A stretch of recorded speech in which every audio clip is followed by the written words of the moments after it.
On October 8th, the Hezbollah terrorist organization in Lebanon launched an unprovoked attack on Israel. Hezbollah chose to join the war that Hamas started on October 7th with their brutal massacre in southern Israel.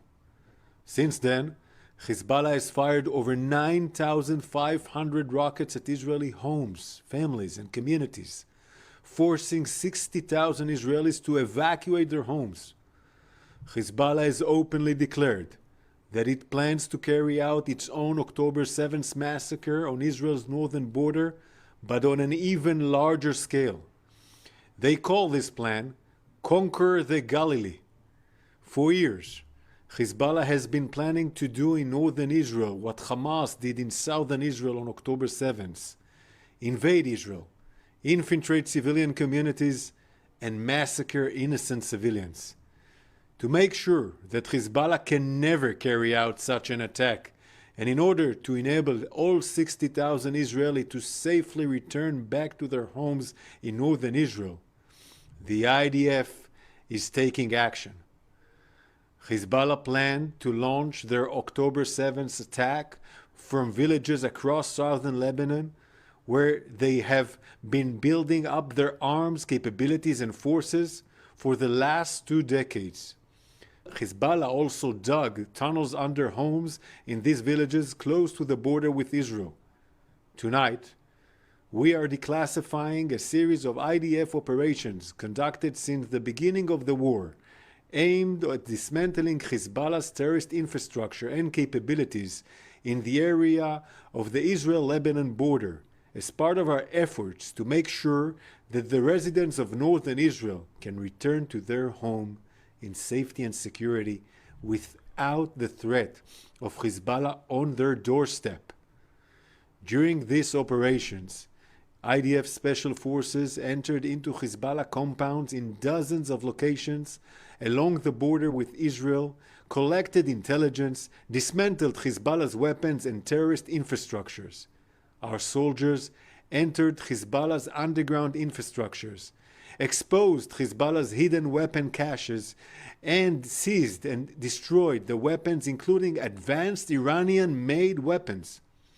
Overall, IDF soldiers exposed and dismantled over 700 Hezbollah terror assets during these operations, and there's a lot more work to do. Tonight, I will declassify details of 3 of these special operations. This is the village of Misl Jabal. It is a Lebanese village close to the border with Israel, only a few hundred meters away from the Israeli city of Kiryat Shmona. Since the beginning of the war, the majority of over 20,000 residents of Kiryat Shmona had to evacuate their homes after coming under fire from Hezbollah's relentless attacks. We have operated against hundreds of terrorist targets embedded inside Misl Jabal, which directly threatened the city of Kiryat Shmona and the wider northern region. Many of the Lebanese residents of Misl Jabal have left the area due to the Hezbollah terrorist activities. As part of this operation, we collected intelligence on this house, on the edge of the Lebanese village, near the border with Israel, which you can see here. The house was used by Hezbollah terrorists who dug underground infrastructure below it. This combat infrastructure was used by the terrorists to store weapons and was planned to be the preparation area for Hezbollah terrorists before attempting to invade Israeli territory.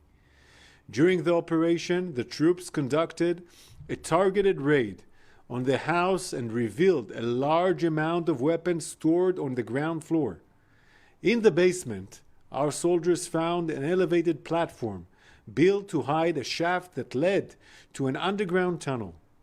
The soldiers exposed the tunnel 150 meters long that did not cross into Israeli territory, that was excavated in stone. At the end of the activity, we dismantled the tunnel and the house in a joint ground and aerial strikes. Another example is the Lebanese village of Farkile, on the border just a few hundred meters away from the Israeli town of Metula. Metula has been one of the most heavily attacked Israeli communities over the last year. we have conducted hundreds of strikes and operations against Hezbollah terror infrastructure in Kfar Kile in order to remove these threats to Israeli families that want to go back home. In one operation, we followed precise intelligence regarding an underground tunnel used by Hezbollah to hide weapons. IDF soldiers conducted targeted raid on this house, and during scans in the children's room, there, under the bed, they located an underground tunnel shaft. The soldiers went inside the tunnel shaft and revealed a 100-meter-long underground tunnel excavated in stone. The troops scanned the tunnel and found weapons stored in barrels. In one of the rooms, they exposed weapons storage facility intended to be used by Hezbollah on the day of the planned invasion. At the end of the operation, the house, the tunnel, and the arsenal of weapons were dismantled in a ground and aerial strikes. The final example is an operation against Hezbollah's infrastructure in the area of Nurit, which is between Israel's border and the Lebanese village of Ait el-Shaib. Since the beginning of the war, IDF troops have struck hundreds of Hezbollah targets, including military outposts, rocket launchers, and weapon storage facilities in the area. Using classified technological means, we identified a Hezbollah combat and underground preparation area built near the village. The compound that you see here included a system of combat trenches above and below ground. This network of trenches connects to an underground tunnel which includes weapon storage facility, a command and control center, and the preparation and living spaces for Hezbollah terrorists. This is how the compound looked from footage recorded on IDF soldiers' body cameras. Our soldiers raided combat trenches at the top of the mountain. They scanned them and found an access point to a tunnel route that goes down below the ground in the direction of the Lebanese village. The soldiers went deep inside the tunnel, where they found large numbers of weapons stored in the living compounds. At the end of the operation, all of the infrastructure built by Hezbollah over many years was dismantled in a joint ground and aerial activity. The operation that we declassified tonight are only a small number of dozens of operations that will be revealed going forward, including the destruction of Hezbollah's strategic assets and capabilities. Hezbollah has built, prepared, and equipped this infrastructure over many years in preparation for the day that it would carry out an invasion into northern Israel. In one of the buildings that our troops raided, we found proof of this.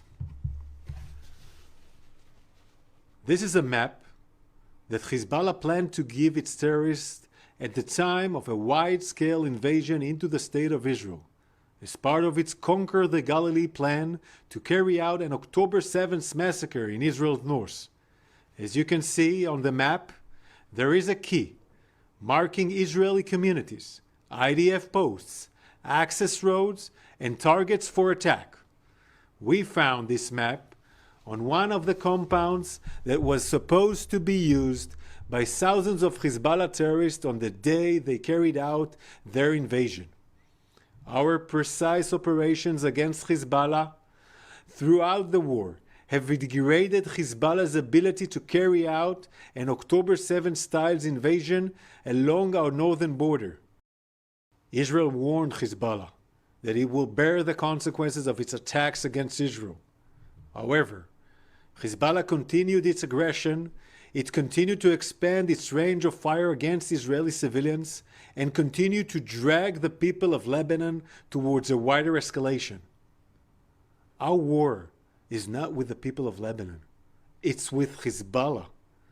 This is a clear message to the international community. For years, Israel has warned the world that Hezbollah is violating international law and United Nations Security Council Resolution 1701, which prohibits the presence of armed militants and weapons in southern Lebanon. This was a resolution that the international community agreed on, and Lebanon and UNIFIL failed to enforce. No country would agree to the presence of a murderous terrorist organization along its borders, and the State of Israel has the right and the obligation to do what 1701 failed to do. We will continue presenting our findings to the international community, including evidence that we brought back from inside Hezbollah strongholds along our border. Israel is facing threats on many fronts and continues to act against them in defense of the people of Israel. We are committed to achieving all of our goals. In Gaza, we're continuing to operate to bring home all 101 hostages who have been held in brutal conditions by Hamas for almost a year. We are continuing to operate to dismantle Hamas's capability to ensure that they can never again carry out a massacre against us. And we are intensively operating against the Hezbollah terrorist organization in Lebanon in order to enable the residents of northern Israel to return home in safety and security. This is our missions, and we are determined to fulfill them.